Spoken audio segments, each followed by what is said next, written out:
Underdog Daily with the Badge Bros, Jon and Nez here, and it's an edition of Dudes Drafting Dingers.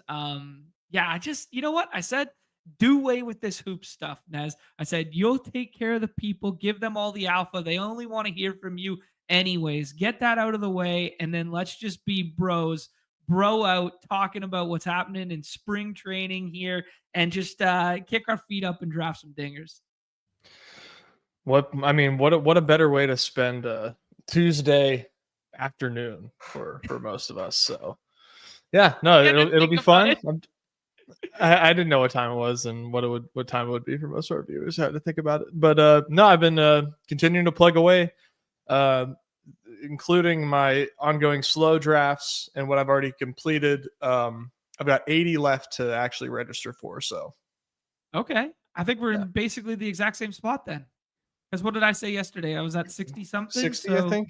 Yeah, I think this will be a good exposure check-in, a good look at some targets, look at some ADPs, look at some shifting stuff with spring training news, and look at some players that maybe were overweight and or underweight that we want to adjust. Because admittedly, I haven't refreshed the exposures tab since the last time we did a show together talking about it, and we were both like 20, 25-ish completed at that time. So this is kind of a intentful thing on my end because with BBM and how large that is, and I talk ad nauseum about wanting to diversify some of my exposures and the variance of that sport with a smaller contest like the Dinger, smaller in quotations, still 100,000 plus entries or whatever. I'm really opening myself up to the ball knowing side of things this year and trusting that this is my best sport. I'm just trusting it, Nez. You might be onto something. Might be onto something. Who knows? Time will tell. Time will tell. Wacky, crazy slate yesterday with basketball. I got to start there, Nez, just for the people here, because I have to give a public facing shout out to the winners of last night. Every time out. Big shout out to T Money Time here. Only 4 entries. So a reminder to the good people that volume isn't necessarily all that makes up these contests. The beautiful scroll the F down of Andre Drummond, who should have been everybody's 101 swap last night, gets him at pick 36. I had a bag full of those pick 36 Andre Drummond ones there. Desmond Bain ended up being the guy you need when the JJJ stuff went sideways a minute into the ball game. They're super unfortunate. Very weird slate with just the timing of the Houston rule outs and stuff. Guys couldn't get to Cam Whitmore in any regard, despite the fact that he put up a really meaningful score, which was kind of unfortunate there. But yeah, playing into that Memphis-Atlanta game that we were talking about, you really liked Duren. Duren had a really nice night there. He actually had a sick block.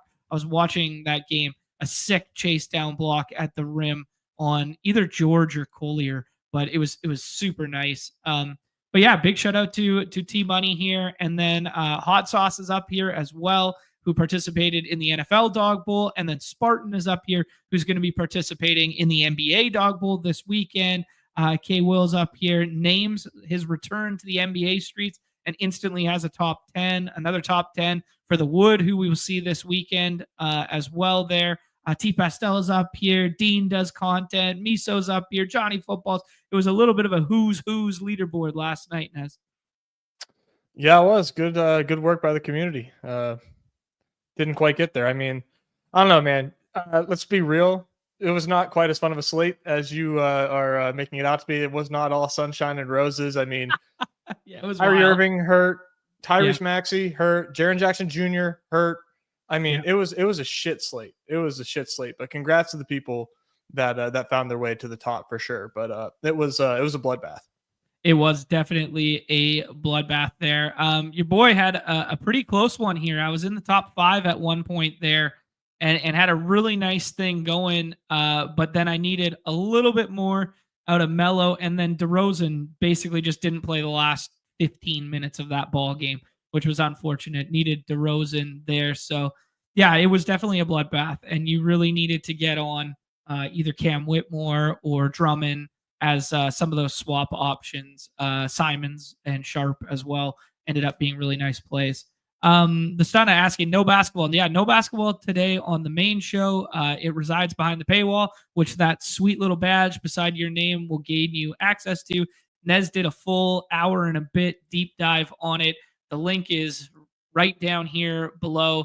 Not much has changed except for the CLV on the Houston pieces probably no longer exists because they have all been ruled in outside of Fred VanVleet and Steven Adams, I think it was, or maybe Jock Landale. Either way, does not matter. All the stars relative to our player pool. Yeah, has anything else changed for you since the morning show, Nez? Nope. Just those are the big ones that we put a pretty heavy emphasis on. Sounds good. Nez, you're going to be very, very impressed by me today. Look at this, I'm excited dude. to find out why. 58. That's more than me. Look at this guy, eh? In here early last night. I was getting dirty hands and getting that clean money in a big way. Way more than me. I'm very impressed. I'm intimidated. I was packing my bags with some 6th-round Almond Thompson. I'm not gonna lie. Smart man. Yeah, we were packing them bags and then packing our bags with some of those swaps for off of Maxi. That was the thesis. So we will see how she ages. I also know that I got some stuff to do this afternoon and get ready for going to San Diego and that sort of thing. So I knew I had to get in early if I wanted to get some stuff in. So I really forced myself to get up and listen to your content and make the adjustments as I went there. Well, it sounds like you're gonna have a career day then. Yeah, exactly. I'm finally listening to you instead of interjecting with the bad takes. Congrats on your career night. my big time success. Oh, good shit. All right, Nez, I have a quick, dirty laundry list of things that have changed. I'm gonna miss some. I'm gonna, not be thinking of certain ones here as we go. But I'm going to just start firing names and you're going to tell me things and we're going to talk about them. All right. I'll do my best. All right. Let's just start with some of the news adjacent players. Corbin Carroll has some back tightness right now. He doesn't sound overly concerned about it, but he is tending to fall a little bit in rooms because of that little red nugget beside his name. Are you worried at all? No. Okay. Gunnar Henderson. Kind of similar deal. Sounds a little more serious and a little more like obliquey, but worried at all? No.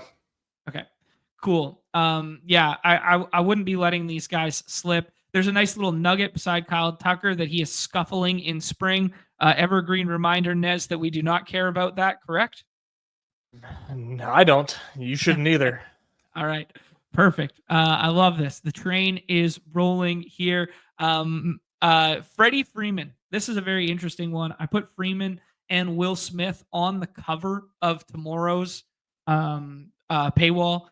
Dinger, we're going to do the exact same thing today as tomorrow, but in the inverse order. And the basketball will be for everyone and the baseball will be the paywall stuff there. But I put Freddie Freeman and Will Smith on there because there are some reports now. Freddie Freeman, though the ankle is getting a little bit better since the postseason there, and he is, running and going to be participating in spring and whatnot. There are reports that he will sit day games after night games. There's just a little more hesitancy with both him and, if I scroll the F down all the way to Will Smith talking about an ankle/foot thing that he will play through the entirety of this year. There's just a little bit of bearishness, and this being the oldest roster in baseball and the fact that they have, championship aspirations and whatnot. I don't know, any FUD around the Dodgers stuff here? Freddie, definitely okay. Giving Freddie a decrease in the rank, in the projection for sure. You don't like to hear that he's going to not play every day. As a player of his age, and we saw how much that was affecting him in the postseason. Obviously, you expect guys to get healthier, but the fact that it's still a problem for him, it does not bode well, in my opinion, for Freddie. So considering the price you have to pay for him, you don't like having to bake in missed games. You at ADP 24 right now, Right. like you're better off taking an outfielder. Okay, cool. There was another one that was a little bit of there was two little like minor ones, but like wouldn't just kind of like a reminder to people ones. One that I kind of skipped over at the front there that I forgot about was Aaron Judge just talking to beat reporters about the toe. This has been an ongoing thing. We know he's going to deal with it with his entire career.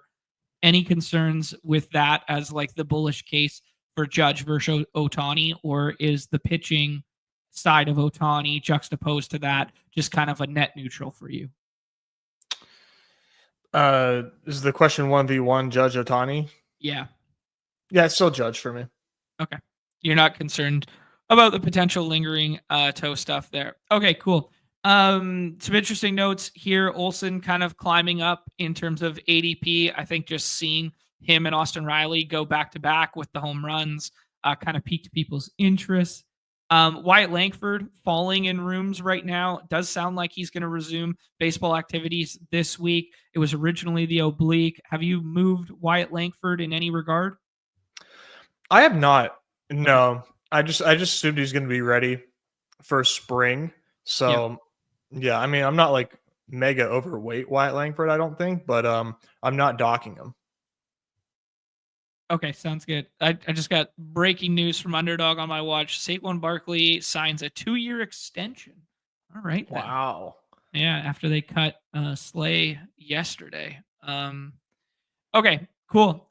In this kind of range here as well, there's a couple interesting ones that are just of note is Rafi Devers most likely not going to play third base. I bring this up because this is probably bullish news for Christian Campbell to then make the roster and play second base. But Vaughn Grisham is having a really nice spring as well if he's not ready. But I do think it's interesting to note that basically after all that talk of him wanting to play third, blah, blah, blah, the shoulder basically isn't ready to play third. And by the sounds of it, he's going to start the season as the everyday DH.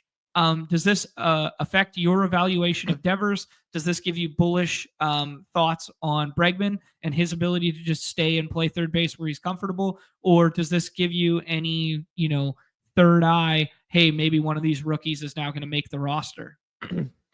Yeah, I think Christian Campbell, I did a East show for stacking dingers with Sheep and my guy Nick Schlane.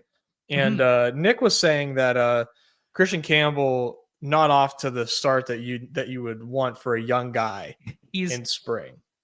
I think he's 0 for 14, and he went 0 for 4 with 4 Ks yesterday, or on his last game that he played. Yeah, you're probably not making the roster. So I mean, they're gonna call up a guy that's been there before they call up a young guy that went 0 for in his entire spring debut. Is my expectation there. But Devers not being ready for spring, still dealing with the shoulder, don't love it. He dealt with that last year, and he played through it and still played good ball. But like, man, not to totally, judge a guy, but I mean, he's not in great shape. Not a great shape. He's a little pudgy. And are you really taking as good a shape of your body as you should be? Who knows? You'd prefer better news. And the fact that he's had injuries before, I don't love it. I'm still going to continue to take these Red Sox because I just think that they're just such a sick stack. But I don't love that.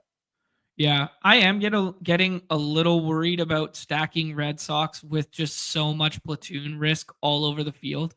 Like basically all of their outfielders are left-handed, and then all of their bench is right-handed, and all of their backups, like Rev Schneider doesn't have options. He'd be a full a DFA candidate. I highly doubt that happens. He's going to be a weak side platoon guy with one of these lefties.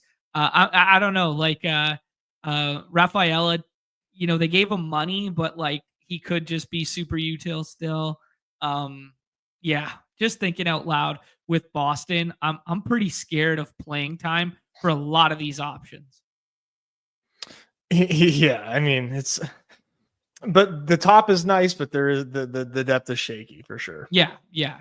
That's a perfect way of articulating it. Okay, Nez. There is some back tightness with Manny Machado. I do want to just bring of note that I've noticed in rooms recently that two of my favorite targets have been fluctuating greatly. Trout and Corey Seager. Now that people are seeing that like they're decently healthy and stuff, have been big time risers in lobbies, and their ADPs, they're kind of pushing over their ADPs right now, which I'm kind of in agreement with. Like I kind of like them more than this middle tier of the Hap, Devers, etc. So that's taking place in lobbies. Do you agree with that, or is it just kind of by happenstance right now? No, I mean, I think if you were to, project full health for Trout, yeah, Trout would be like a second round pick. So Sure, yeah. I think he's going to continue to climb Okay. as people, every day he's healthy is another day he's going to continue to climb. Mhm. Yeah, and it helps matters that he homered in his first AB of spring because all eyes are on that sort of stuff, right? Doesn't hurt. Actually, yeah. One macro thing that I've really noticed is who was the running back who ran really fast this weekend? Brayshaw Tootin. Tootin. Brayshaw Tootin. It's crazy how tapped in the NFL market is comparative to our MLB market. And maybe that's just because of volume. Maybe it's because of the player archetype. Maybe it's a lack of understanding and information that's out there on our games. But I found it really interesting that I was doing both a big board and a dinger draft on Saturday morning. And I was watching spring training, right? And nobody's adjusting to Luis Heel and Spencer Steer and like some of these pieces that we're going to get to who should have fluctuating values right now. But in my big board draft, as soon as that Tootin news nugget came across my timeline, he went in like the 15th round of my big board. And it's like, it's so crazy the overreaction and reactions to football news based on like relative to MLB news. It's crazy. There's still a big edge in these MLB games. Yeah, and big board drafters are sick as shit too. So Right. True. there's Yeah. also that. The archetype of drafter right now drafting a big board is like fully dialed. Yeah. And it's just hilarious that it's like one less than 5 second clip and people are like, oh, yep, that guy's now 4 rounds higher. Like that would just never happen in baseball. The equivalent of that is like, yo, BP, and we saw a guy in BP take one like 116 off the bat. And it's like, whoa, that one swing? Fuck yeah, here we go. Like 5 rounds. Yeah. I know, man. Football is so disgusting. Dude, there's a little chunk right here of guys that are kind of falling in rooms and mixing and matching, and I've actually moved the ceiling outcome of Jazz Chisholm kind of over this grouping. It's just something I've been doing. But the Manny Machado one I'm not concerned about, but a little bit of back stiffness gets removed from the game, and he's supposed to play today or tomorrow, making return Tuesday. So it kind of seems like a nothing burger, but just a reminder of, he's not a spring chicken anymore. Any concern with that one? That was with Manny Machado. Machado. Machado, I don't really draft Machado, so like I haven't been like super tapped in on Machado. Yeah, it was just a back tightness, but it looks like he's just returning to the lineup, so it doesn't really matter. Adolis, dude, we were talking about the oblique stuff with Wyatt Langford. Now we're dealing with a potential MRI on the oblique here, and we don't know the severity of it for Adolis. That coupled with his head being really, really big in spring, allegedly, to the pictures floating around that the Discord were laughing about. Any concern on Adolis Garcia? Yeah, big time. Big time. Okay. Mm-hmm. He's a big dude. He's a big dude. And big dudes tend to hurt themselves quite a bit. And he's been hurt a good bit as of late. I mean, he had a pretty healthy 2024. Yep. In terms of games played, but was he dealing with a nagging injury coming off that 2023 World Series run? Who knows? Mm-hmm. coupled with the fact that, we hadn't seen good results from him. He was a risky click as it was. Now you bake this injury in. I think that coupled with the fact that most people draft I think he's just gonna fall like a rock. Okay. And I don't know what the floor is on him. Like, I think he's gonna drop below Lou Bob Toolshed. Okay. I would say this. I think it's a pretty safe assessment that he'll fall below Christian Yelich and Toolshed and kind of like that grouping of outfielders. But let me paint a hypothetical here. MRI comes back relatively clean, and they give him the Wyatt Langford shut it down for 10 to 14 days and then resume swinging kind of treatment here. Is he a buy candidate at that point, or is there just too much risk in the profile and the fact that he's 32 years old, etc.? He needs to draw. I don't have any yet. And that's before the injury. So okay, yeah. So you didn't like the price tag to begin with, and this is doubling down on that notion. Jesus Christ. Speaking of guys who didn't like the price tag, Mr. Bubs. How's the new haircut look? That's the real question. Looks great, smells great. You just shut up. We're good. Man. In due time, that's going to be a baby in the background, guys. Get ready. Oh man. Let's talk about Brandon Nimmo, dude. Not one of my favorite targets. I call him a glorified accumulator, that sort of deal. Though that is kind of unfair to him because 20 home runs, 15 bags last year, 23 home runs. There could be leading off every single day, even against lefties in front of Soto and breakout Mark Vientos and Pete Alonso. Could be beautiful there, but dealing with a sore knee here, and we know he already has the plantar fasciitis thing that could limit him.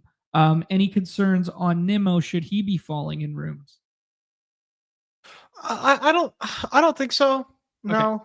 Okay. I'm not worried about this. This isn't a big deal to me. And I think Nimmo should be going higher. Okay.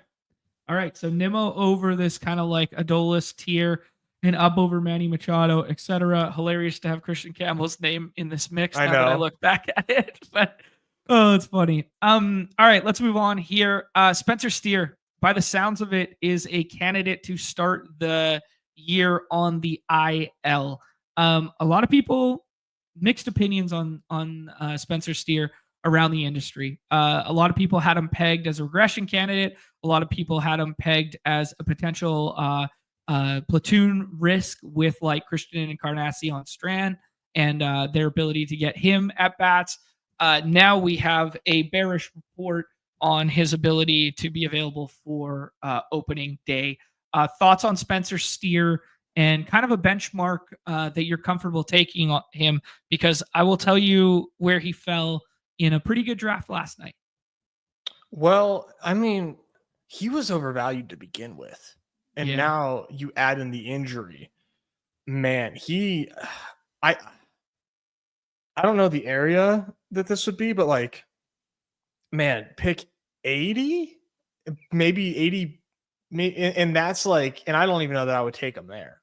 But that's where I can start to think about it. Okay. Yeah, I passed on him last night. Rotogut and Mangone and some other sharp baseball guys. Though this isn't their 101 discipline, Underdog. They're just sharp baseball minds and guys who hopped in a draft last night there. And in our room, he fell all the way back to the 112 drafter at like 98 or something like that, and he took it there. Yeah, so he fell to 98 in our room. I was pretty loaded. I was like a 2-4 in terms of infield, outfield. And I gave it pause for a second in that like 80-ish range.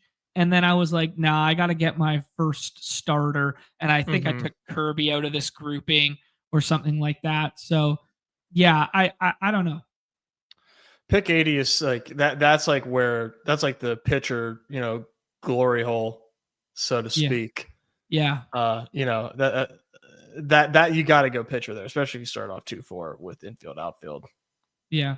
Turbotron's right here. Yeah. Mixed opinions, ? On him. All he's heard is people shitting on him as a pick. Yeah, that's fair, man. That's entirely true. Yeah, I think mixed opinions equals bad things. yeah.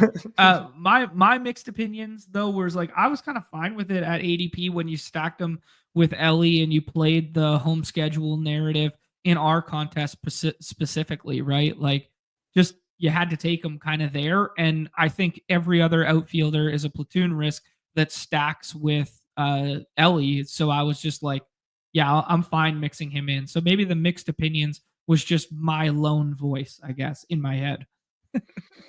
Yeah, I mean, like he's definitely a counting stats merchant, but that plays. Yeah.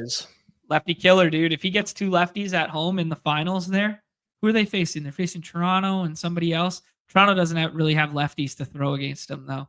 Not yet. Yeah, not yet. Yeah. Okay, cool. Let's move on here. Nez, Jacob deGrom and Spencer Strider kind of holding here, but Strider looks like he's in a pretty good place right now and could be ready, mid to late April. I think they're managing him a little bit just so it's kind of like his innings are back weighted, but the Strider stuff has been decently bullish right now. And then Jacob deGrom, who came back last year, looked electric for whatever it was, 2 starts, 13 innings or whatever, and now is going to be starting on Friday for his first spring start. Have you changed your tune at all on taking kind of some of these risky ceiling arms in our format? A little bit. Yeah. Yeah. Just because I still like my teams when I do it, and just telling myself that what the ceiling is on these guys that I'm taking a chance on. It does feel worth it every now and then to not have zero. Building out accordingly when I do that though, and I think that the teams turn out pretty good. I mean, if you're hitting the ceiling on these guys at their price, your teams are going to be disgusting. Right. Yeah. That's kind of how I feel about Glasnow 2 rounds later. Right. Yeah, he's in that same conversation. Yeah. The bear case on the Dodgers stuff, though they might be very good per inning, is just the depth of that rotation, that they have 9, maybe 10 big league arms that they can parse through and split up all season long. So the chances of 2 start weeks with Dodgers pitchers in our format specifically, I have pushed all the Dodgers pitchers down, even though I love, Yamamoto, Rookie, and Snell and Glasnow are all elite on per inning basis. I just, in our format, it's really hard to ever see a 2 start from them, which really matter. Yeah, it does. Man, I think Sasaki's about to like really fly up though if he has the game that we're expecting. Just a spring, just the way that things work, people seeing him, in spring training for the first time, I think they're going to get enamored with him, and he could potentially fly up if things go well. Yeah, no, he could definitely be the pitching equivalent of what we're seeing from Junior Caminero and Jason Dominguez right now.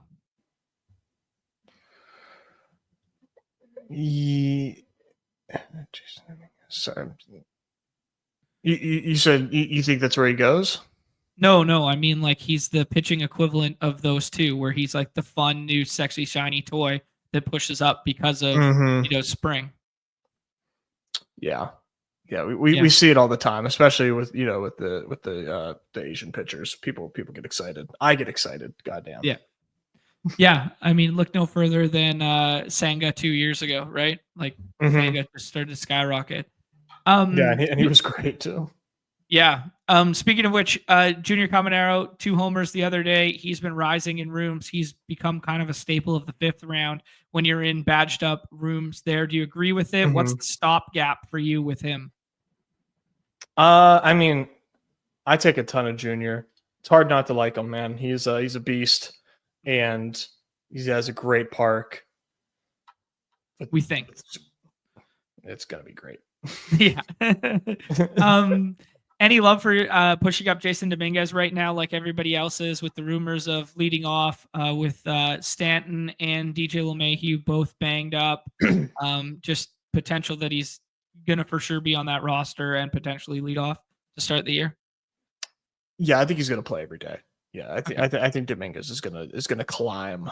I would project. Mm-hmm. Okay, cool. Some other guys that I was thinking about that I could just drop nuggets on. Bo Bichette is raking in spring. Do you care, Nez? I mean, it's what you want to see. Yeah.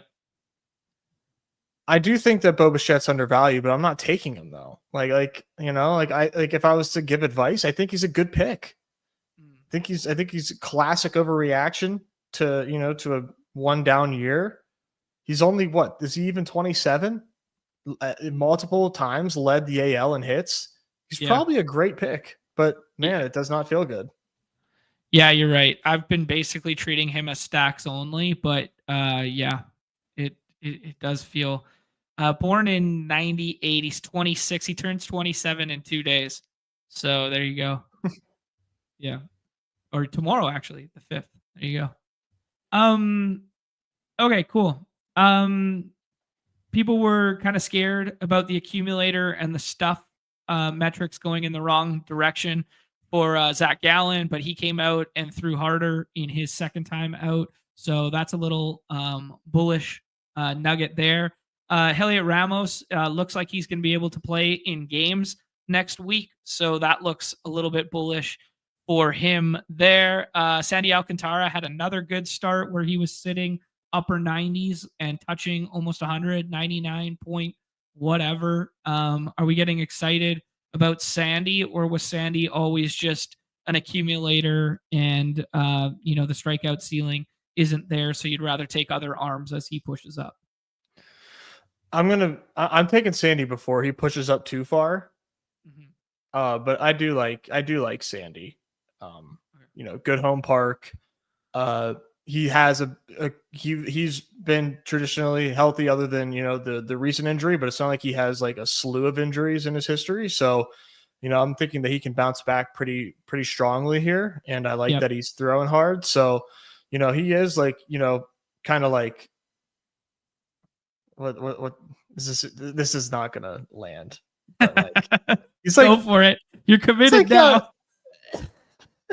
He's like big fast version of like Logan Webb, like, okay.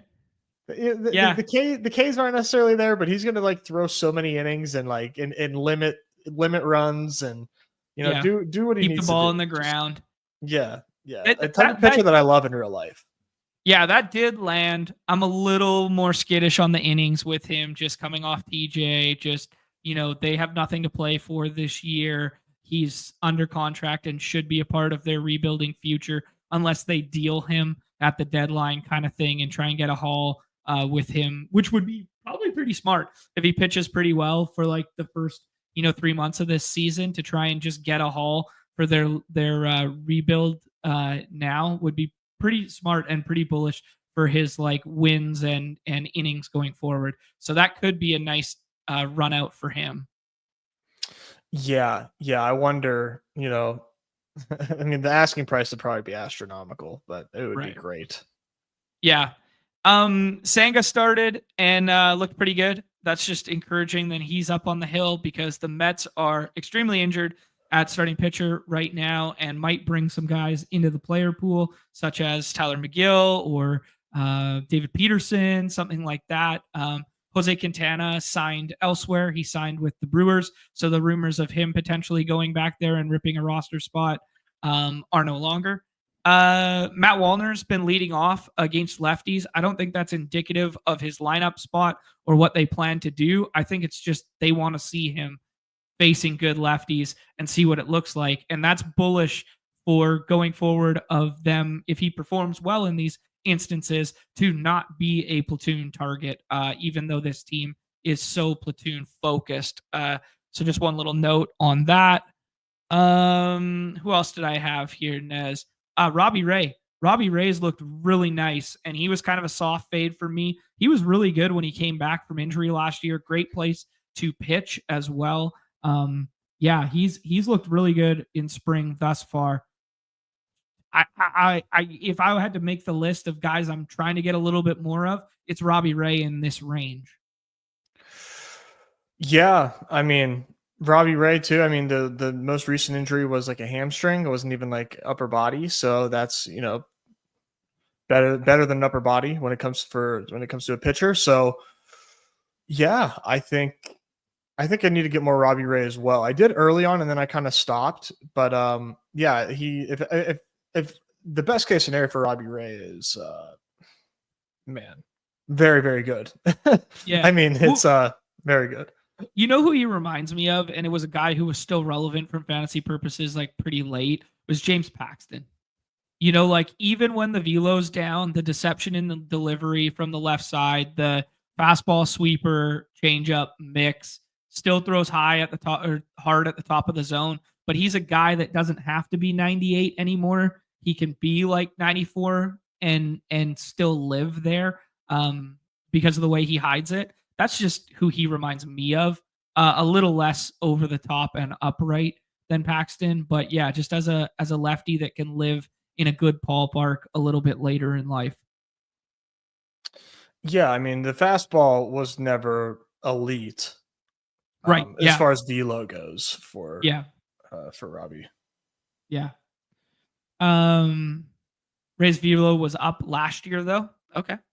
That's good. Little post TJ honeymoon in the 30 innings he pitched last year. Good little nugget in the chat. Spencer Arrigetti's getting some love for his performances thus far. A guy that you were high on, so that's good. Ryan McMahon's been hitting the ball hard. Nolan Jones hasn't been hitting the ball at all.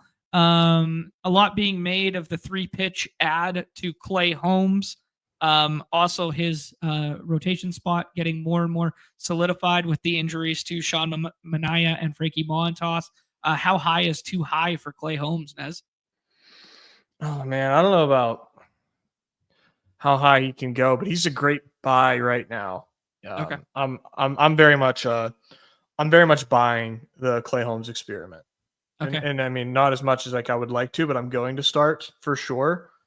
Clay Holmes throws very hard, and Clay Holmes has an elite slider, and we've seen 2 pitchers do work no problem. Really good home park to throw at as well. So yeah, I think Clay Holmes could be pretty awesome as a starter. I'm buying it. I like that. Timmy Carr dropping some alpha in here. Spencer Arrigetti with more 10 plus K games than Paul Skeens last season. I don't know if that was an innings thing, if that was I think they threw comparative innings. A limited thing. Yeah, but maybe not on a per start basis because Skeens came up a little bit later. So like Skeens, those first couple times out was only 4 or 5, etc. Yeah. I could see that. I mean, still, I mean that's an impressive stat for old Spencer, man. Mm-hmm. Easy saying that Holmes, he doesn't think he has king in his range of outcomes, but he's buying at that price anyways. That checks out. I would agree. I don't think he has quite the K upside, but I think he yeah. Well, so I mean, yeah, Svi talking about he had like the kick change, which I mean, I talked about this on Twitter. I'm over people reinventing pitch names and trying to. He added a change that kind of moves differently. We got it. I think when he's saying new sweeper, obviously he means like the new fad, because it's obviously like nothing close to a sweeper. But that's what separates King. Is King has the sweeper. King stuff is so disgusting. Holmes is more fastball slider type of arsenal. Mm-hmm. He had 6 pitches though. He had 3 that he was experimenting with, so it wasn't just the kick change. Interesting. Yeah, kind of crazy for like a converted reliever, right? That was the nugget that was going around. But yeah, the kick change is the sweeper of my generation, which was the sinker of the previous generation, which was the high fastball of the generation before that. There's every single offseason, everyone goes gaga over like this new pitch archetype in that order from dating back to those springs, like it's just, that's the nature of it. Tanner Houck threw the other day, which was kind of just good to see because the back end of that Boston rotation is lagging behind timetable wise. Also in that same vein, Walker Buehler pitched really well for 2 outings and 4 Ks for 2 innings and 4 Ks in his first time out. Thought that was bullish. Saw Gavin Williams was on Eno's breakout pitcher list. That was pretty cool. Jackson Jobe just throwing 100 and gassing dudes up in spring was pretty dope. Yeah, that was kind of the. Oh, I thought Max Scherzer looked really good in his start. Had a really clean first inning. Not so clean the second inning. Gave up a home run. But yeah, I thought Max Scherzer, like, I think he gets unjustly lumped in with like Justin Verlander in our minds, where I think Max Scherzer is still decently elite on a per inning basis.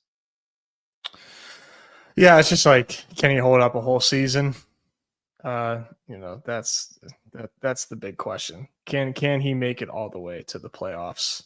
Yeah. Is it, you said this is the end of your segment? Because I have an addition. Oh yeah, please. Yeah, keep adding. Chase DeLauder. Did you see this? Yes, please share.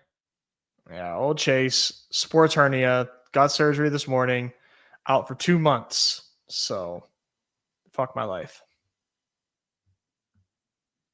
You took a shot. You believed in something. You stood for something, Nez. Be proud of that. The shares are not completely dead, by the way. Yeah, there's always we almost got there with Matt Wallner, but right. The thesis of him is low owned, comes up later in the season while they're pushing for playoff contention, and he's your seventh outfielder, and he's the differentiator in the same vein as Wallner was last year, how I thought Luke Raley could be for me last year, like that sort of thing. That was the whole point, but I don't think that this is the ideal scenario, the ideal run out.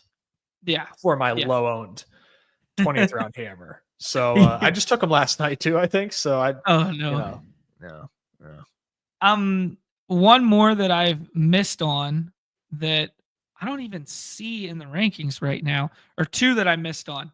There he is. He's at pitcher 59 now. Luis Gil with the MRI oblique thing or shoulder thing that was a high grade lat strain. The timeline is looking somewhat bearish. Sounds like he could start the year on the AIL for a decent little stretch. At least 6 weeks is the initial report of no throwing. Is he just like off your board now? Oh, yeah. Oh, yeah. Until he drops to like the 20th round. And even then, I'm like, do I even want that? Right. Yeah, that's the volatility. Probably not. Of starting pitching in general. There was one other one that I know I'm forgetting about. Guys in the chat, remind me here if there's another one. Ooh, Parker Meadows, nerve damage, which is interesting because it was a tricep thing, or initially we thought it was a tricep thing, then it was a bicep thing. Now it sounds like he's dealing with nerve damage. He's been shut down. This is kind of sad because we thought he would be like, if he found everyday playing time to the top of that order, that he could be like a fringe 2020 ceiling kind of guy. Yeah. Are you out fully on Parker Meadows now with this news, or will you still take him if he falls? Pretty out right now. I don't really like the sound of like a nerve issue and all that stuff. So I wasn't really in on him to begin with. Was feeling, like maybe I should draft some Parker Meadows, and now it's going to be tough for me to get to Parker, man. I wish him speedy recovery, but I do not like to play around with nerve stuff in the arm. That usually leads to some type of surgery. Other one was Matt Vierling on that same team is going to miss some time here and probably not be ready for opening day there as well. So, man, there could be some thin stuff in the outfield, which is bullish for Kerry Carpenter not platooning. Yeah, at least to start the season, he won't platoon. We'll see how that works, but they've really, I don't know that they're gonna have a choice but to not platoon him. So yeah. Here's an interesting scroll the F down that Chuck the Deuce is talking about. Trevor Story going undrafted. He's been hitting like fourth every single day. We know that park is really good for him. Any love for Trevor Story as potentially an everyday play for last infield spot? No, man. I mean, I think Trevor Story is pretty cooked. Okay. Maybe he gets you some good counting stats, potentially, but no, man, we haven't seen a great Trevor Story season since COVID. Yeah. Not good. Yeah, that's fair. And that was, as Turbotron's alluding to, the juice ball era, which is a little different than now. Wenzel Juice ball, Perez yeah. as a potentially hitting at the top of that Tigers lineup as a switch hitter. That's a decent little shout as a scroll F down outfielder. Kind of like the Willie Castro of their team. You know what I mean? Like parallels between those two. Easy exposing himself for not being here off the jump. We talked about Steer and Christian Encarnacion Strand / Freddie Freeman already. So we got those ones taken care of. Nez, I think we're going to hop in a draft here. Oh, Varsho. Varsho is raking. He's hitting nothing but tanks in spring. Does it matter to you? It doesn't hurt. Yeah, it does not hurt. It does not hurt. Yeah. Okay, I think that was kind of like everything that I wanted to hit on that was relevant to the everyday drafted player pool. We can branch out from that while we're in draft, and some of these situations can naturally come up. The only other thing I wanted to ask you, Nez, is potentially with your exposures and or players you haven't seen, getting drafted, or players you haven't seen move enough that you want more of. So any current targets for you right now? Trying to think here. I mean, I continue to be very bullish on Jaron Duran. Okay. And I would take him as like early as like 11 I or think 10. that's a very interesting one, because I think you are all alone in that take across kind of baseball right now. A lot of people pinpointing him as like 101 regression candidate with the late breakout and that sort of thing at the top, and like paying for ceiling. So what are you seeing that's different than the market right now? 1,000 straight plate appearances of putting together 480 slug work in a great park with a great lineup. Yeah. Batting leadoff. Like, he's gonna have to What's show not me to that love? he's and it's late breakout, but like, like you brought him up 2 years ago or 3 years ago, and like he was like a good prospect, but like he hadn't broken out yet. But he was known as a good prospect, and then he breaks out late, and I don't like That World Baseball Classic where he was playing center field for Mexico was the start of it all. I need more than just like he broke out late and he's probably not going to have as good of a season. Sure. Yeah. I just need more than that, because that doesn't do it for me, man. Jaron Duran looks the part, and put with his swing, the K rate going like maybe the K rate goes back up to 25%. Because there's a 22% last year.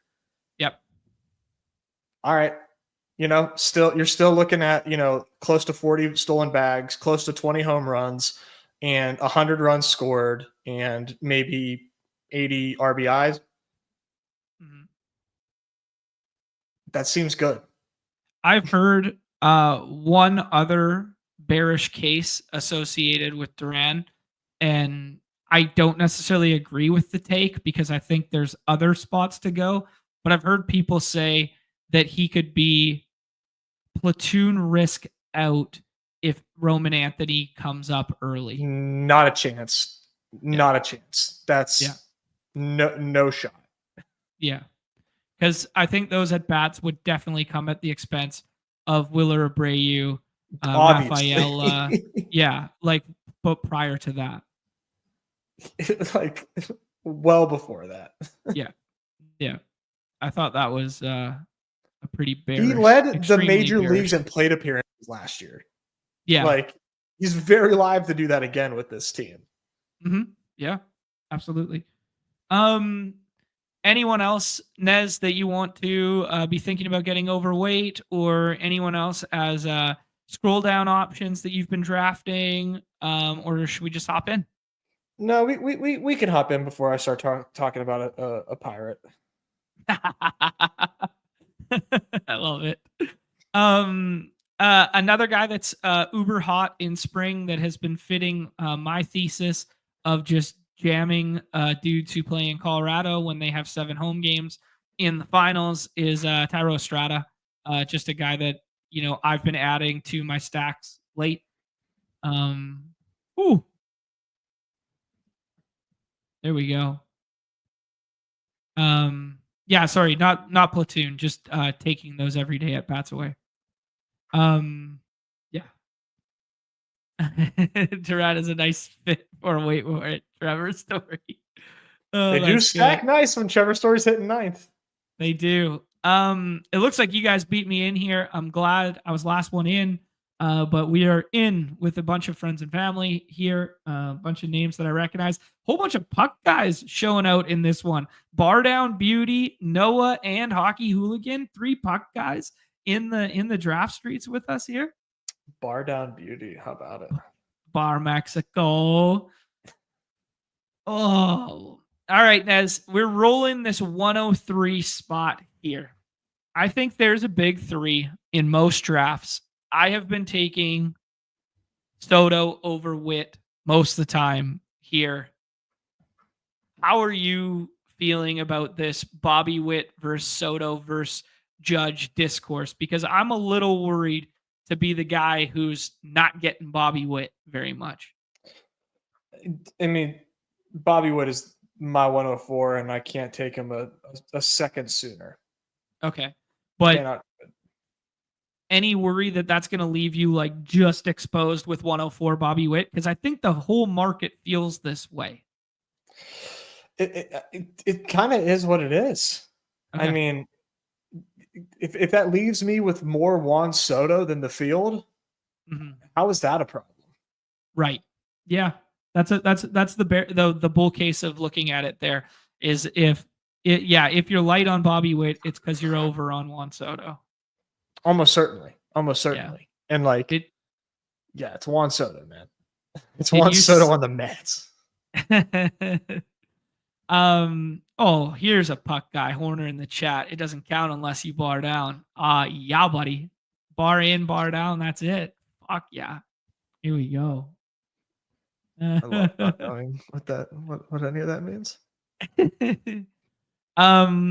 Key Brian Hayes love. Is Nez buying back into the hard hit data of Key Brian Hayes pounding it into the ground over and over again? No, not Key, but maybe an infield mate, perhaps. Okay. All right. Let me I will entertain it right now. Tell me it's Henry Davis who went yard the other day off of Jackson Jobe. No, I'm not doing that. I'm not doing that. But shout out to Henry Davis though. He's the king of spring, man. He's my generation's Kelnick. No, I think Nick Gonzalez is actually a sneaky good pick. Where do you think he's going to play every day? Second base. Okay. Yeah. And he's like, it's a pretty bleak situation when you're like the 4th best bat on the team. He's going to have to play a lot, and I think he will. Okay. So if you get 150 games of 410 slug, it's not a bad pick, and it's a unique pick. Yeah. It's not a bad pick. You could probably make better picks, but it doesn't make him a bad one. I got you. Yeah, not bad. Let's check out what's going on in this room here. Pretty standard thus far. No fall on Corbin Carroll. No fall on Gunnar Henderson in this one. Bryce Harper pulled up for the stack with Topes at the end there. That's a pretty cool idea. Stacking the Philly guys on that side of the board. I remember when that used to be a thing. Yeah, when Harper rarely falls to the other side. We get 2 fallers that don't usually fall right now. I'm partial to take Vlad over Lindor, but if you think the stack equity is worth more, I'm happy to do Lindor. I would take Vlad. Okay. Yeah, this is an interesting spot because Soto plus Lindor was available all the time earlier. Not that this really factors into my decision making, but I just think it's interesting to note that Soto plus Lindor was available earlier and then now has kind of gone away. Lindor, for whatever reason, is like pretty propped up and kind of just lives on the right-hand side of the board. But I, in a vacuum, like Vlad more than Lindor this year. So I kind of just like doing that despite the stack equity. Yeah, I think like going lean like if you have a 1v1 and you like someone more in round 2, just take the guy you like more. Yeah. You know? Yeah, I think it's cool to do some interesting stacks. Like I like what the Phillies guy did on the right-hand side of the board there. Freddie Freeman's falling in this room. I think it's fine, but I think I'd rather stack Santander and or Pete Alonso here, and I'd lean Santander. But do you have a preference on taking Freeman or Ozuna over it? No. I think Santander or Alonso is good, and I think I would lean.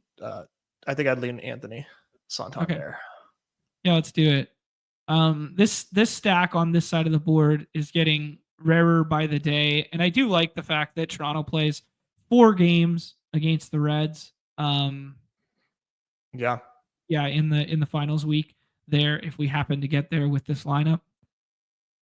Very interesting board thus far.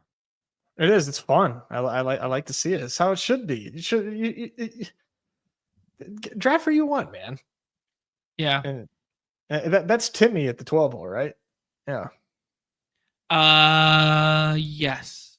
Right? Yeah. That's our guy. Yeah. So Timmy knows how to have fun. Let's think of some other ways to have fun here, Nez. I'm trying to think of stacks that don't fall back at all. I think Jackson Merrill plus Tatis is one because Merrill never falls to the 3rd. That's kind of fun. Like that. Yeah. I mean, I'm not like super in on him this year, like in a vacuum, Merrill, but just pulling him up to do that stack feels good. I guess maybe a week ago I would have said Betts and Freeman, but yeah, not so much anymore with the playing time concerns for Freeman. Yeah, and I was thinking too, like it's way too, it's far too cute, but how many people have stacked Betts and Teoscar? Like no, probably basically none, because he always goes stacked with the Freeman guy or stacked with the Ohtani guy. So if you want to do the Teoscar round 2 with Betts, I mean, it's a unique pairing for sure. If they hit their ceilings, anybody hitting their ceiling is worth their pick. But like that could work. That could work. Like 7th inning stretch time, like Teoscar is always like a 1-2 turn pick because it's like, oh yeah, he's on the Dodgers and they're just ripping, they're just kicking ass, and he's hitting 3rd on the Dodgers every day. Right? Yeah, exactly. Yeah, Teo falls maybe 5% of the time. That's good. Close to getting Freeman at 33 with the Mookie. That one's going to be potential now. Yeah. Mitch saying that Vlad's his highest owned through 68 drafts, getting the Padres or Toronto, and he's elated. Vlad basically at any time after pick 13 for him. I respect like that. it. I like it. I think Vlad should be going way higher, and maybe he will by the time the Dinger closes. But yeah, I think Julio. Yeah. Julio or Vlad? So that's tough. I think Julio, but like I think Vlad should go ahead of that next tier, like Churio and Merrill. I think Vlad should go over. Nez, I'm gonna throw my hat in the ring for Jazz Chisholm here. I like the ceiling output potential of Jazz Chisholm here. A full year, he ran way more with the Yankees. A full year of him hitting with that short porch in that lineup. I'm bullish Jazz Chisholm again this year. All right, maybe we can get Nimmo on the way back, but I think people are really souring on Nimmo right now. Nobody's going to take him as a one-off, but we do have the Lindor drafter to our left, so who knows? Yeah, that could be difficult. The dog wants Jazz. My dog is so smart. He's stupid. That's Like, kind of like me. Wait, yeah, no. yeah. Uh, Bria just like picks up the phone. She says hello as though like she's greeting somebody at the door, but she's on the phone and he Yeah. thinks that somebody's about to enter our house and he needs to fuck him up. Nice. All right, Nez, we got a fun little start here. Soto, Jazz, Vlad, and Santander stack here. Leave the light on to add another Toronto piece to this, whether it be Bobichette, Springer, or Varsho later. Andres Jimenez as a guy who's raking in spring that doesn't get drafted enough, who's free in the last round. Was going to suggest a Bellinger stack there, but it does not come back to us. I'm scared of Garcia here, so I would go a different direction. Who do you like?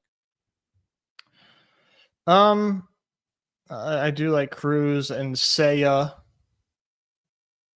Cruz or Seiya feels good, or you can do Logan Gilbert, and then we can maybe do some interesting pitching stacks. But Let's do Seiya. I don't want to get buried at outfielder in this room, especially when we started with two high upside juniors in our infield there. you know what we should Yeah. do? Yeah. Let's build this. Let's draft our 20th round pick already. You know who we should take? Who? We should do a little. Well, hold on. Never mind. Well, dude, I like. Yeah, he lost his playing time. I saw shockingly decent odds for Will Wagner, Blue Jays AL Rookie of the Year, and I was like, he did kind of have a really nice season last year in his short stint, and has like awesome minor league numbers, but I don't know where his playing time's coming from. Yeah, someone brought it up in the chat the other day. Yeah, I don't know. Maybe the fact that trade sucked for him. Yeah, it really did. But then they did get rid of the guy that they gave to the Pirates. Why am I blanking on his name? Horwitz. Yeah. They got Varsho's going to. He played. Yeah, Varsho and Santander are so live to DH. Yeah, that's true. He played. He's 26, so like that prime kind of like potential breakout year. He played 21 games at second base of his 23 last year. Mm-hmm. Yeah. So that does the Jimenez stuff does not bode well for him. Yeah, that's just weird. Because Blue Jays are like last kick at the can win now too. I know. Yeah. Like because I think Wagner can play. I think all signs point to him being a contributable player. Like his minor league numbers are all sick. Did fine in the short stint that he was up. I don't know. They just don't believe. Yeah. No power. I don't know. They got platoon options all over the place. Davis Sanchez, Ernie Clement, like those kind of guys. Like he could definitely rip playing time from like all those guys. That's true. Like this is a very condensed and thin core and very hinging upon bounce back 35-year-old Springer. Man, they 35 and a half-year-old do you? They did everything in their power to try and sign every damn free agent that was out there. And they basically just had to settle for like the worst contract Santander. Yeah, I kind of played them like I kind of played the violin for them last night. That show will come out, I'm sure, this week where we talked about the AL East. Did like a divisional preview on stacking dingers, and I was like, man, I just feel so bad for the Blue Jays. Like they're one of like 3 or 4 teams in baseball trying to win really badly, and like nobody wants to go there and help them win. Like right, yeah, they tried really hard. Yeah, and they changed the ballpark to be better for their strength of their team, which was pitching at the time, and like they're doing everything they can, and just nobody wants to go to Toronto. Toronto needs your help, or maybe they need to move the park to Vancouver or something. Ooh, I would love that so much. I'd apply to work at that ball club. Nez, I think this would be all sorts of fun to take Jason Dominguez here with Jazz. Yeah, you could always use an outfielder. Like I was hoping he would come back, and now I'm like pretty happy he came back. I'm not like insanely bullish on him this year or whatever, but I do think when you're building like an all ceiling kind of type team here, that stacking him with Jazz on the left side of the board before his price moves a little bit feels good. I like it a lot. I think I think his playing time is like extremely secure. Yeah, because he's going to play the outfield every day. Like he has to. He's got to learn how to catch the ball. But yeah, they're doing the Phillies model. They don't give a shit about defense. They're just, right. Well, they already did it with Stanton, so they just running it back. Fuck, Vientos doesn't come back for the stack there. Keep forgetting that we have Hockey Hooligan building up Mets to our left. I think this is a great time to start our pitching staff. And I would say I like Cole over this grouping. Thoughts? Do have some concerns with Cole, but I would he's fine. I like King, but we can do Cole. Okay. You like King all the way over Cole, Sale, Nola, and Pablo? Gun to my head, yes. Interesting. Yeah. Yeah, you and I are going to be on opposite sides of the spectrum on that one. I think King has like Cy Young upside. Love it. That's a good take. Yeah, I mean, he looks really good. Nasty. And home park's good for him. I'm a little more bearish with the fact that they go to Colorado for 4 in the finals. So even if you do get 2 starts for King, a little bit I think how quick we are to forget, John, how often like guys you needed at pitcher and dailies last year were guys pitching in Colorado against this shit ass Rockies team. It's true. The Rockies do still suck even in Colorado. So often SP1 on the slate too, like the most obvious fade in the world, and they get home with like a 20 burger. Yeah, actually, speaking of dudes who pitch well in Colorado, Ramon Marquez coming back this year and has already pitched once in the spring. Yeah, so he was one of the dudes that was always like, hey, he pitches well here, just get him out of him. Him, John Gray, Ubaldo Jimenez, guys like this that were like Rockies arms that were actually good at altitude that then finally got chances elsewhere. Yeah, and Chase Dollander too. Somebody brought him up in the chat earlier. Made his spring debut, looked great. He was one of my favorite prospects in that draft last year. I was devastated that he wound up in Colorado.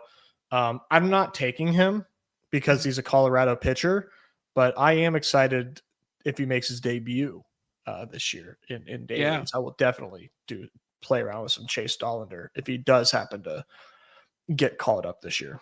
Yeah, I was watching the spring broadcast the other day. I guess it was Sunday, just because Nolan Jones was over $1 million, so I had to tap in and see what was going on here. Plus, I want to see Michael Toglia and stuff. And then my first AB watching Nolan Jones, he rips a line drive to the left center field gap there. So I'm probably the good luck guy, Nez. But Oppo, yeah, Oppo, baby, staying through the zone, staying back. That's what I like to see from my lefties. Anyways, while they were talking, they did bring up how do you say his last name? Chase Dollander. They brought him up, and I was just like half listening, and I was playing poker at the same time, and this sort of thing. And I thought they were talking about Chase Delate. So I rolled the tape back to see if I could pick out a nugget for you about what was going on with Chase.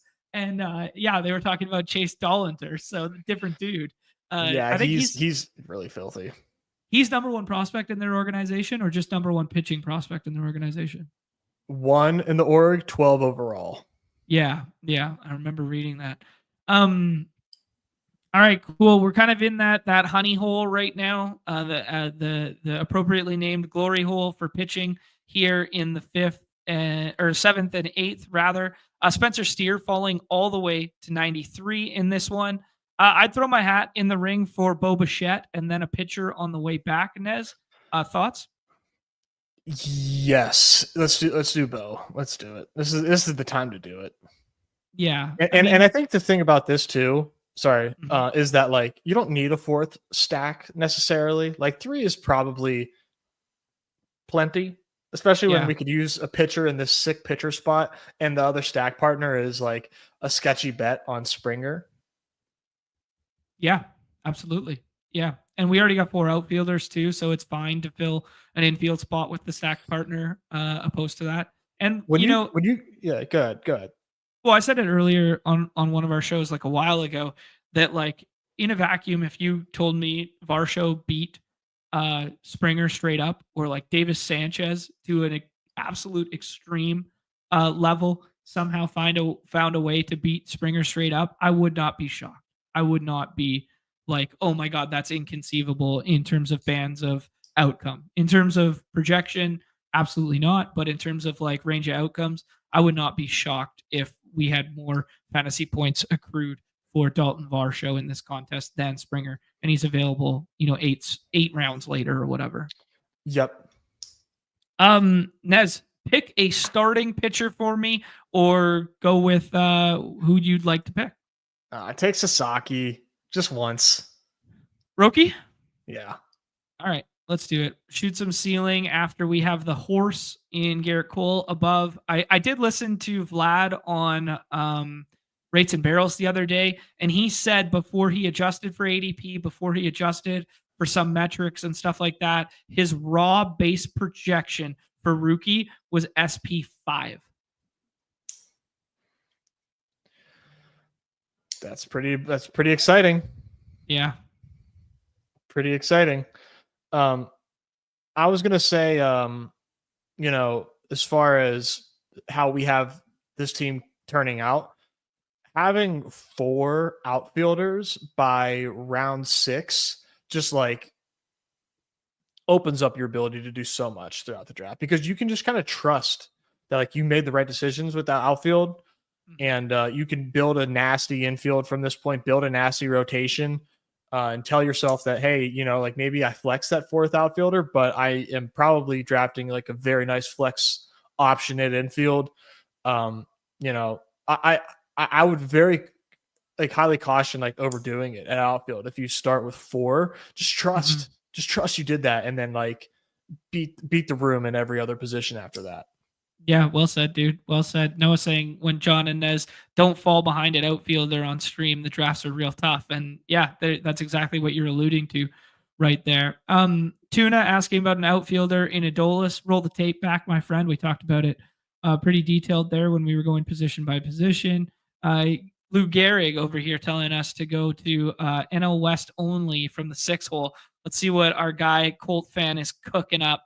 Arizona, Slam Diego, Arizona, Slam Diego, Colorado, Arizona, Sad Fred, and then he ruins it with. Then he went to the AL. He's still in the West, though. He's still in the West. You got to allow that. This guy's drafting. Colts fan is drafting one team this year, and he lives on the West Coast, and he has to watch all the ball games for this team, and he's setting himself up for the best viewing experience possible. Just wants a good sweat all season long. I love it. Oh man, that's funny. Chris, thank you so much dropping in here to remind everybody to like the stream. Yeah, we got 225 of us drafting dingers. Dudes drafting dingers right now. Hit that like, hit that subscribe, that notification bell. Tell your friends about us. Join the Discord. Consider signing up at Unabated. Nez used it all morning to talk through the NBA slate. Unabated, 20% off at sign up for some of the best basketball projections around there with promo code BADGE. Yeah, please and thank you.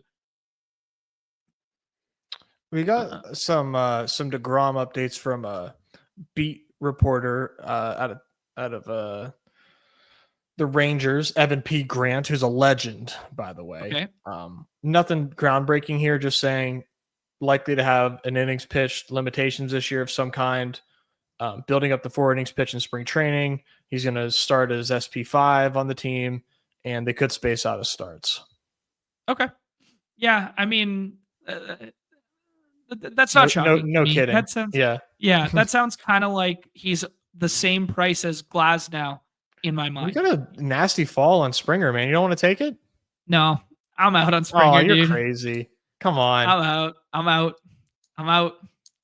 I like Max Fried on this staff as like a horse. I like pairing the Yankees guys together. I like Max Fried over market right now, and I think the tier break between Fried in the next was starker than taking Springer for a 4 stack. I guess so, man.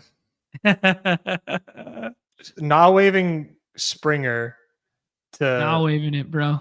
to take a pitcher that doesn't have, a K9 greater than 9 is interesting. That's true. That's a fair point. Who do you like here? I really like this range. I know this is such a great spot. I love this for pitching too. I think I usually go Bybee or McClanahan here. Oh, interesting. All right. Yeah. Who do you prefer? Probably Bybee. Okay. That's interesting. When I was alluding to really liking this range, neither of those players were in it for me. Mm-hmm. I really like Adley. I really like Vinny P potential post hype breakout. I love the Royce Lewis potential ceiling, though I am cooling a little bit on the Royce Lewis stuff because I did forget that despite the injuries last year, the per plate appearance stuff, he did really fall off a cliff at the tail end of last year. Now, whether that was post injury health related, I don't know, but he did taper off at the end and wasn't really the same player at the tail end of last year. So I am a little more cautious there. I take Bryce Miller over Tanner Bybee and over McClanahan almost every single time there. But yeah, I'm fine with this range. Yeah, I mean, I love this range, and I just think Bybee is very disrespected personally. Sure. Yeah. Love the upside for him. Love him as a pitcher, and I'm just like taking Shane McClanahan and hoping that he's healthy when I need him to be, just because he's so awesome. Knowing that he's healthy to start the year, this seems like a hell of a discount. Yeah, nice. Yeah, he's probably going to be there, or he is going to be their opening day starter there. So if he can maintain health, here's 2 other guys that I hadn't been drafting earlier that I kind of want to get a little bit more in my life. Shane Boz touching 100 the other day. His secondary pitches aren't great, and the knock on him has always been what can he play off of the velocity. But I got a little excited seeing that velo and just seeing that he was, ADPs, pitcher 70, whatever. So he was a guy that I was considering there that I wasn't previously doing a lot of. And then people talking about Drew Rasmussen right now, just a guy that will probably play in the daily streets. Might be a little far for our player pool, but man, there's a lot of pitching late that I think could be extremely volatile and push up, and trying to find kind of like this year's Seth Lugo instead of drafting Seth Lugo this year kind of deal. Rasmussen is a name I have not heard of in a while. Yeah. Might mix in the 20th later down the road there. I do think it is kind of bullish that the Rays are so good with pitching, and the guys that they hung on to were like Papio, Boz, McClanahan, Rasmussen. Those were the guys they held on to instead of Springs. Even though Springs is a little bit older, they were willing to part ways with Springs. I do think that's kind of bullish for the guys that they retained. Yeah. I mean, I think it's fair to say, right? Yeah. Nez, who do you like? Holiday's pretty fun. Okay. Kikuchi is cool. Yeah. I'll do Holiday. I was hoping for a different name, but Holiday is fun. I do think they will give him a decent chance to succeed at the big league level, but I do still think he has a little bit of a hole in his swing, and he's still so effing young that he is a sent down candidate. But there was a bullish quote from him in spring training yesterday that he wants to steal north of 20 bags. So I don't know whether that's just him talking or whether that's real. Yeah. But yeah, Senga was the guy that I'm really interested in getting more of right there at this price right now. Even though he's like hurt. Oh, he started the other day. Yeah, 2 I thought he scoreless was. inning, and he's trending in the right direction comparative to the Mets staff. Okay. Yeah, that's good to know. He started on Sunday, I believe. Okay. Yeah, no, that's awesome. Okay. Yeah, that has me excited. Who do you like, Nez? Well, I like Yandy. There's Argetti. I like Rodon. Kikuchi. Rodon. Let's take Kikuchi. I never take Kikuchi. Let's take Kikuchi. He's a good pitcher, man. 200 Ks last year. Yeah, definitely a high strikeout rate guy on a per inning basis for sure, because he was a guy that we gravitated towards in the dailies in certain matchups when he would be like SP 7 or 8, but he would project as SP 1, 2, or 3 kind of deal with good matchups in good parks. His projections look just as strong as his results were last year, so nice. I'm into it. Cool. Yeah, and we've talked about the Angels being potential sneaky ones. Yeah. Stock's getting sniped on Michael Tolia. Tolia is going to be a spring riser here when people just looking at box scores.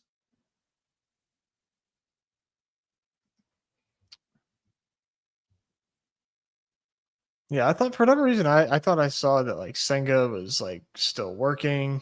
So yeah, I'm definitely into Senga at this price. Cool. We didn't really talk about your boy Skeens with the cutter right now. You excited about that cutter or what? Yeah, I mean that's it's pretty sick, it's like Mitch Keller on steroids, like with the 3 different types of fastballs that he has to play off of. So Mitch Keller on steroids is hilarious. Yes, definitely better than Mitch Keller on steroids. Of course I'm in. Oh shit! I just didn't know. Like, you never know. Like when guys are working on pitchers in spring, I'm like, okay, like maybe you're saying it, maybe it's real. I don't know. It's always hard for me to know like what's actually substantial and actually happening. Yeah, for sure. I'm looking up the Senga start here.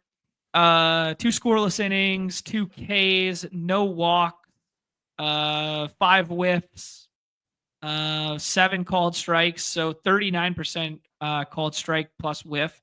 4-seam velo was down 1.3 miles per hour though, so sitting around 90. Yeah, and only threw the forkball once, and we know that's kind of like his bread and butter. Probably just working back up. Yeah. Interesting range of the draft board here. I'm gonna throw my hat in the ring for Christopher Sanchez.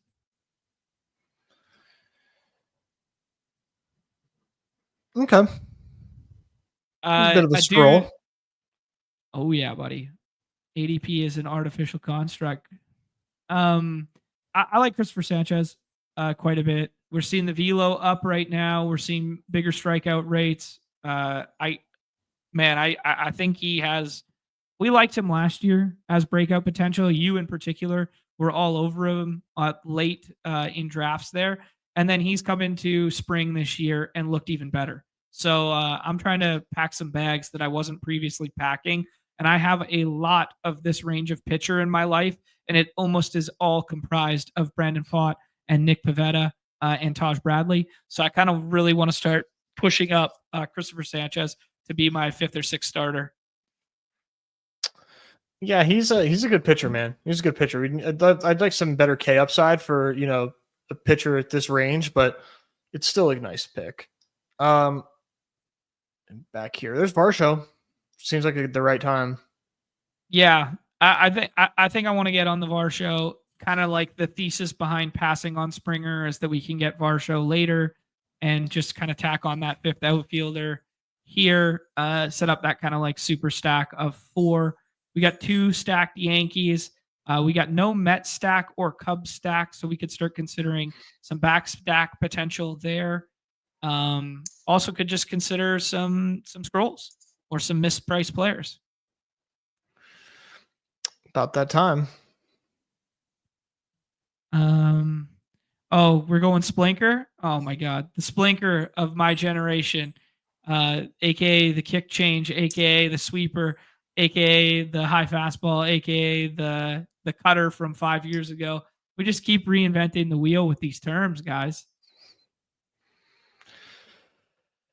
I mean, I don't know. I don't know what else what else you call skiing Splinker. I mean, it really is like it's too hard for a splitter.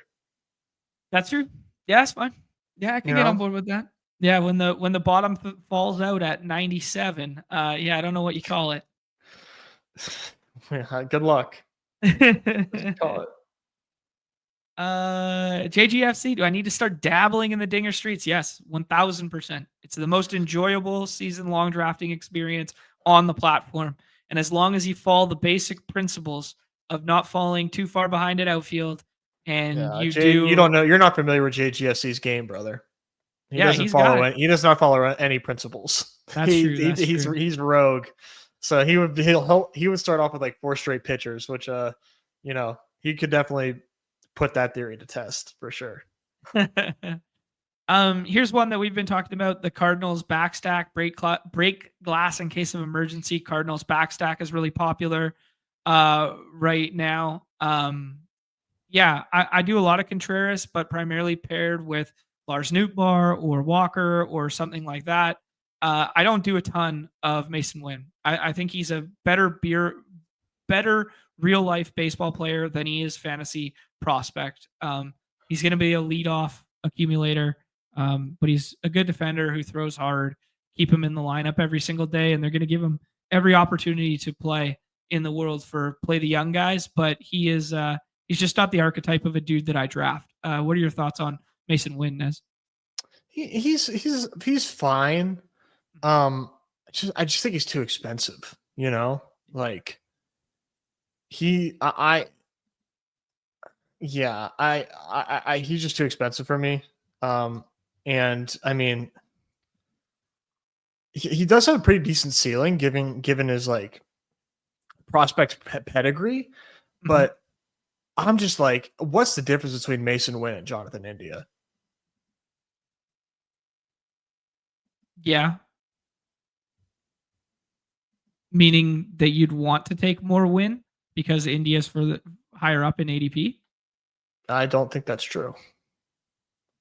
Oh, India's below him? Like well below him. 162? 20 picks below. Yeah, okay. I'm in lockstep with you there.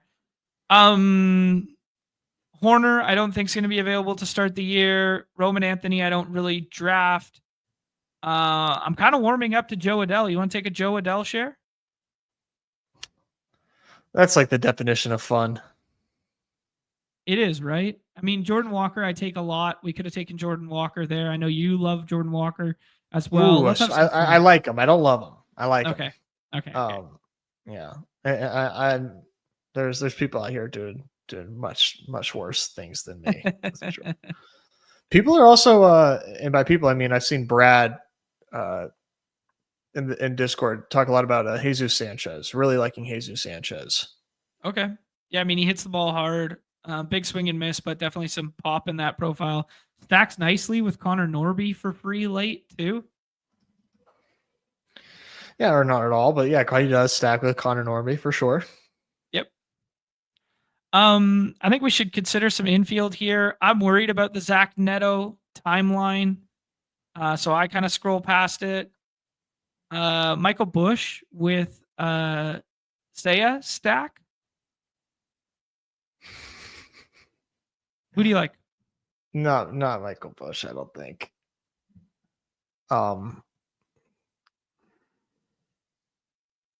What about your boy Brandon Lau? You're getting Michael Busch after taking that long. Yeah, I like doing the Lau plus Morel stack late.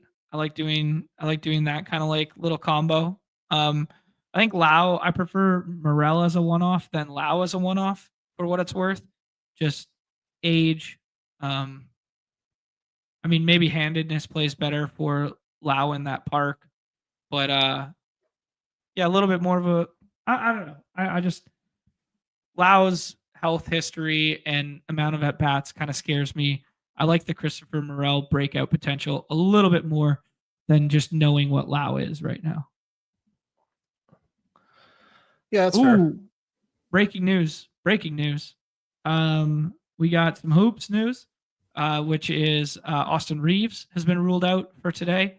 Yeah, I didn't think he really had a chance at playing today. Missing his, I guess that's his third one now. And Jordan Walker left today with knee discomfort.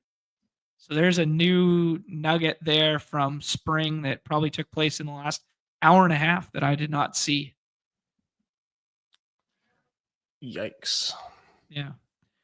Tuna, I have no idea about $3 and $5 offerings upcoming. I think it's all relative to the fill rate of Dinger, and I think they need people to pony up for the $10 spot that would be drafting $5 to just draft 20 of the $10 instead of 40 of the fives instead here. Any love for Jose Quintana after signing with the Brewers, or is that too far for you, Nez? No, thank you. No, thank you. Sounds good. Nez, how are we going to land this plane? We got 3 spots left. We got that Super Blue Jays stack.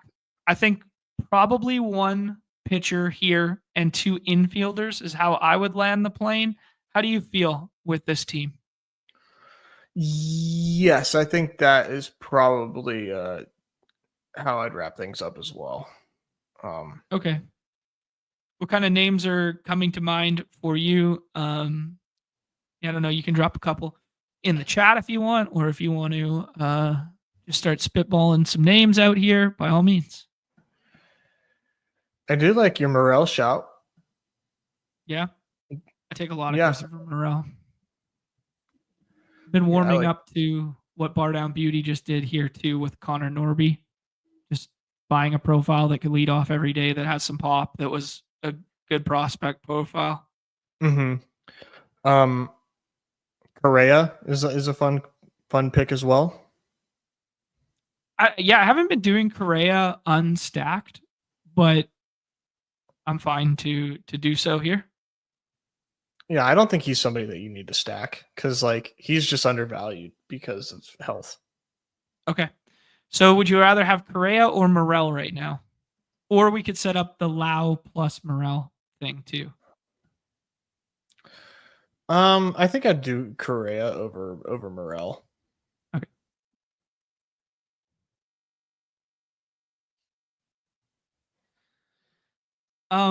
Where do you think's a fair price for Stanton now? Like, how far is too far? Because he is a free stacking option to Yankees stuff, and he used to go in like the 140s. Obviously, actually, even a little higher than that at one point. But yeah, obviously the double tennis elbow thing is not overly encouraging, and he's most likely to start the year on the IL. But yeah, I just don't. I can't fathom taking him. Okay. It's not good.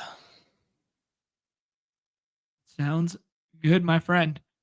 Yeah, Luis Heel, as you guys can see right here, off my board. Sean Mania off my board as well. Bowen Francis had a really nice end to the year last year and has some positive correlation with the Toronto stuff that we're doing. I really like Clark Schmidt, and a rotation spot looks more obtainable for him right now with the injury to Luis Heel. Jose Soriano is a guy that just never gets drafted that I think should get drafted sometime. He's a little bit of our guy too.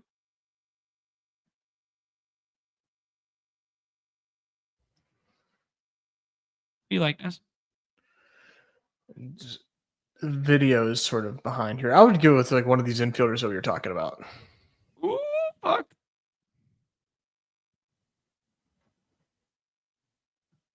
All right. Or Clark. We're good. I snuck it in there. Yeah, my video is like way behind for the stream for some reason. Oh, bizarre. All right, we're good. Like a good 5 seconds. A little tape delay on your own stream. Yeah, it's wild. I don't know how that's translating. But No, yeah, you're it's good on me on my okay. screen, so you're fine. Yeah, Parker Meadows this late, kind of wild. Still could be ready for opening day. Yeah, I think there's just like a lot up in the air, Matt, with like nerve damage. People get scared when they hear those those words, right? Yeah, he could be. He could be, but I don't know, man. Um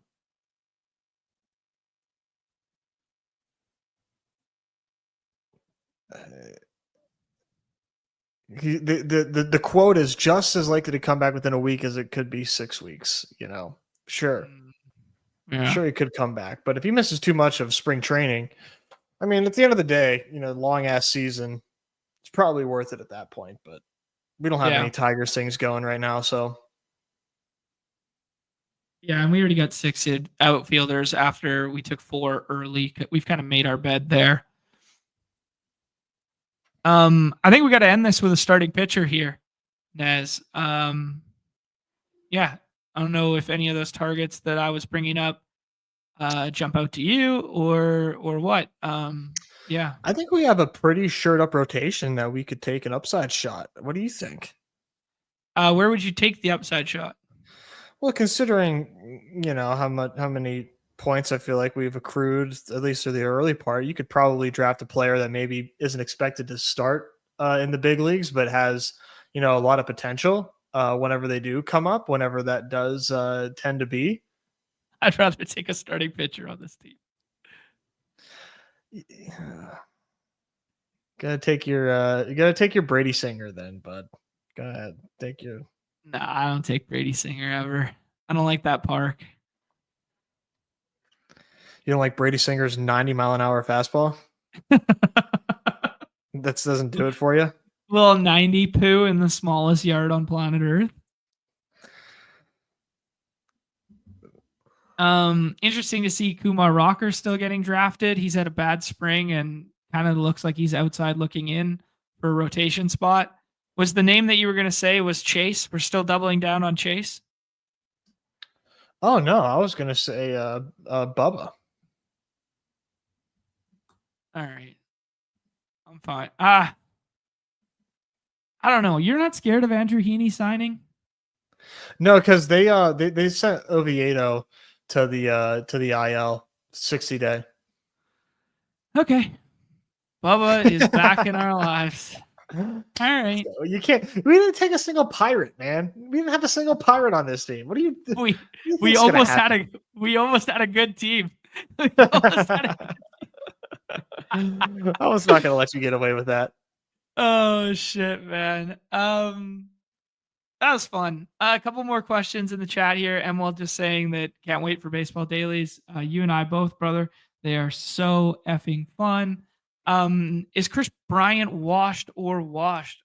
Yeah, man, he just doesn't lift the baseball anymore. So even if he hits it hard, he doesn't lift it and doesn't hit it out. I would much rather scroll the F down to Jordan Beck right now. I would rather scroll down to potentially Hunter Goodman, but it does seem like Jordan Beck would be the ideal stacking partner if you're looking for Colorado outfield late right now. Decent prospect and hits the ball hard and homered the other day. Yeah, I think Jordan Beck might be getting a little slept on right now. I'm sleeping for sure. Yeah. Nez, kind of fun. A little less stack happy at the end than I'm prone to do, which is neither good nor bad. But like when I'm dealing with the Correas and Laos of the world, the Michael Bushes of the world, who I know you didn't want, but we were a little delayed there. I do some more stacky stuff. Like I would maybe consider Luis Rengifo with Joe Adell on this team, or start mixing and matching some of that kind of shit. I'm a big contrarian last two infielders guy. I basically never take guys in the 180s through two whatevers unless they stack, and I start mixing and matching back here. But that's just me. I guess Christian Campbell would have been a little bit of a fun upside pick there. Matt Shaw starting at third base today as well could have been a little Chicago stack, but I think we did okay this time. I think really getting ahead at outfield, as you alluded to, was the key to us staying afloat in a stream draft. Yeah, I think so too. It always seems to be the key to having a good time is just embrace the avalanche and get out ahead of it. Yeah, absolutely. This was a 7-7-6 with a little bit of a fall on Garrett Cole as our starting pitcher. So we take a horse up front, then we take a high upside per inning guy in rookie, then we take a lower K rate but potential stable innings guy in Max Fried next, then a little bit more of the ceiling shot with some strikeout rate guys in Bybee and Kikuchi. Christopher Sanchez looking nice in spring, and I think that K rate can rise there. And then you shoot the moon on your last pick with Bubba Chandler because we needed to get a pirate on the roster. Damn straight.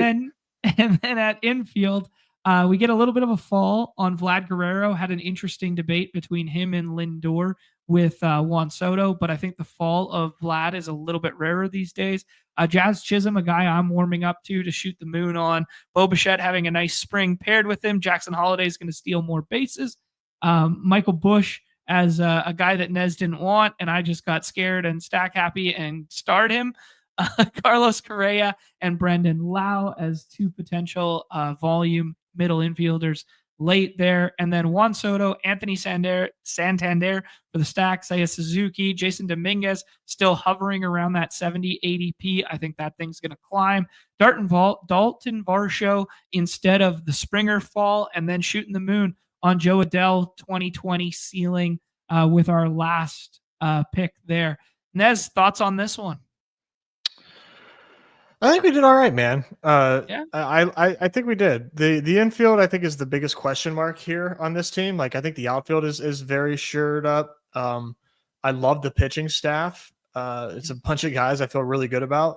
I think we really need these back end infielders to do some work. But starting off Vlad and Jazz is not a bad way to start off an infielder. Yeah, that's a really good shout. We do really need a Jackson Holliday breakout or a Bo Bichette return to resurgence. And then we just need like some volume from these back end guys here. Like just, some spiky profiles though, at least in terms of, Bush correlated and the other two with home run potential late. Yeah. Did Roman Anthony really go undrafted in this one? Dude, he goes undrafted a lot now. He's been going undrafted a lot. I think it's entirely fine. I don't know. Yeah. I think he's going to be hard pressed to have like 300 ABs this year. And I think that's fine to just not wave if you're trying to build out volume or something. Like I would take him over like MJ Melendez or like Heston Kierstead, who went in this draft. I think I would take him over those guys, but I think you can not wave Anthony if you want to. Yeah, that's a guy that I like to buy. Yeah, just for like ceiling potential outcome. 20th round. Like he was like, I don't like whenever those guys are going in like 17th round. That's too much. 20th? Yeah, I can do that. Yep, absolutely. I at the price tag adjusted there. Cool, man. Fun draft there. People are asking for pick'ems. I'll drop one in the Discord when the unabated stuff drops. It's a little too early in the day for some pick'ems, especially with so many moving pieces that are going on right now. Collier and Cunningham pick'em was shit. Yeah, no fucking shit. It was 120x with two triple doubles in it. Holy. The one that should have got home was to play the best plays 9x one there where Walker Kessler just didn't play for the fourth quarter and then came back in for the last 4 minutes and couldn't get a couple of rebounds there where we went 2 out of 3. That's the one I would be upset about. But yeah, we were all over some of the Jalen Green stuff. Jalen Green Alpha, shout out to Winky. Jalen Green Alpha he has a start streak going right now. And he said it before tip that he had a start streak going, and then after the start streak was over, he would potentially not play very much in the second half because it was a soft rest day for the Rockets when they waved the white flag. And boy, was he correct.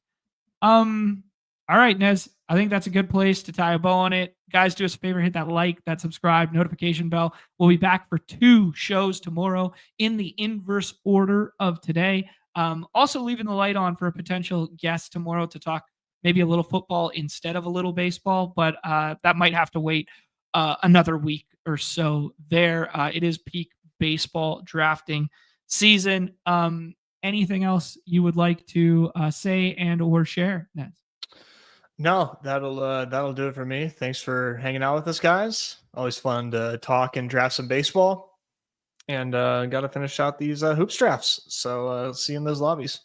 Yeah, absolutely. Reminder to everyone, if you are watching this program, that residing somewhere down here behind the paywall is Nez's unabated breakdown of the hoops slate there.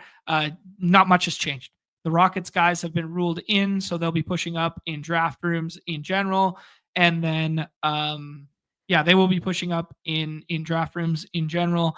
And the Austin Reeves just being ruled out, so he's no longer viable in the 6th round if people were trying to play the Q tag game with him and Luka there. So best of luck in the NBA streets this evening. Also low key shout out to last night's winner there, who slid on through the Discord and dropped one of the funnier post-win comments I had seen in a while. If you know, you know.